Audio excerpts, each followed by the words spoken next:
Bismillahirrahmanirrahim. Assalamualaikum warahmatullahi wabarakatuh. Selamat pagi anak-anak. Apa kabar semuanya?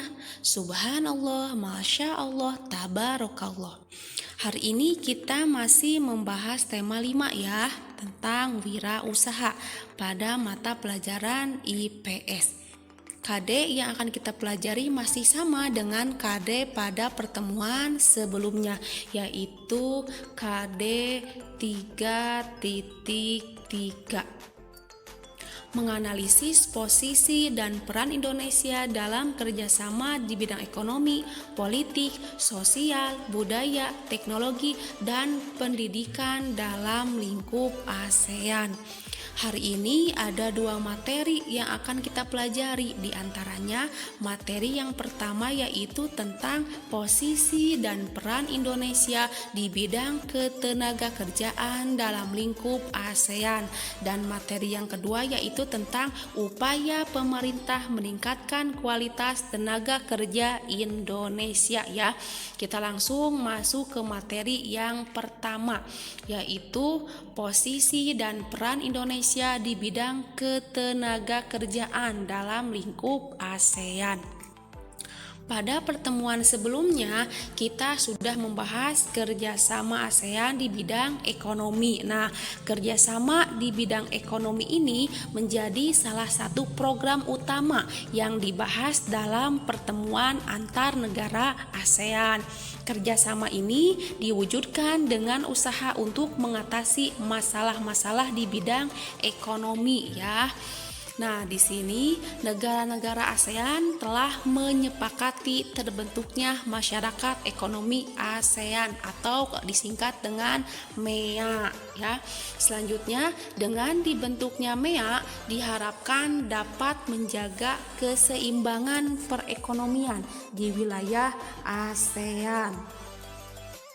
Selanjutnya, pembentukan MEA memungkinkan arus perdagangan barang dan jasa antar negara ASEAN semakin terbuka.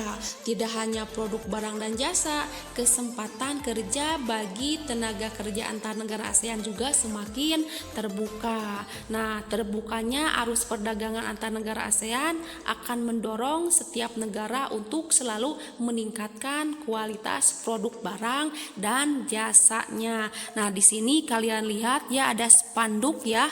Nah, spanduk ini yaitu penyambutan Masyarakat Ekonomi ASEAN ya atau MEA yang terpasang di jalan utama Thailand. Nah, nanti kalau kalian ke Thailand pasti kalian akan melihat spanduk penyambutan ini ya.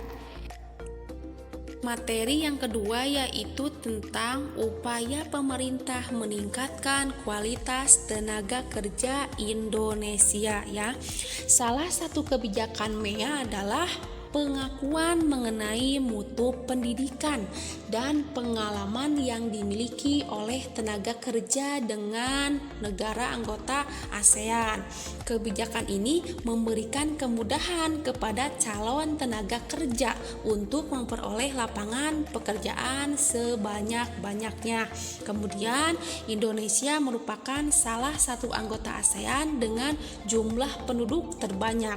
Hal ini menyebabkan Indonesia memiliki calon tenaga kerja yang melimpah ya. Nah, agar tenaga kerja Indonesia mampu bersaing dengan tenaga kerja negara lain, maka pemerintah melakukan beberapa upaya. Di antaranya yang pertama meningkatkan kualitas pendidikan dengan penerapan kewajiban jenjang pendidikan ya. Contohnya seperti penerapan wajib belajar 12 tahun. Selain itu, pemerintah juga memberikan sarana pendidikan yang memadai. Selanjutnya, yang kedua, memberikan pelatihan lokakarya dan pelatihan kepada calon tenaga kerja ya agar calon tenaga kerja memiliki kemampuan ya di bidangnya. Selanjutnya, yang ketiga, memberikan bekal keterampilan yang dibutuhkan oleh perusahaan di negara asing. Selanjutnya yang keempat, memilih calon tenaga kerja yang memenuhi persyaratan tenaga kerja yang diajukan oleh masyarakat ekonomi ASEAN. Dan yang terakhir yaitu meningkatkan jumlah tenaga kerja terampil yang memiliki daya saing dunia. Inilah upaya pemerintah dalam meningkatkan kualitas tenaga kerja Indonesia. Nah, anak-anak, materi tema 5 sudah beres ya. Sekarang ada tugas yang harus kalian kerjakan. Tugas ini tidak perlu kalian kirimkan, tapi harus kalian kerjakan ya. Yaitu kalian kerjakan tugasnya di Bupena ya. Soal subtema 3 halaman 175 nomor 1 sampai nomor 3 ya. Tugas ini tidak dikirimkan ya. Kemudian nanti bulan depan ya, Selasa 3 November 2020 kita akan mengadakan PHIPS tema 5. Terima kasih. Sampai ketemu pada pembelajaran berikutnya. Wassalamualaikum warahmatullahi wabarakatuh.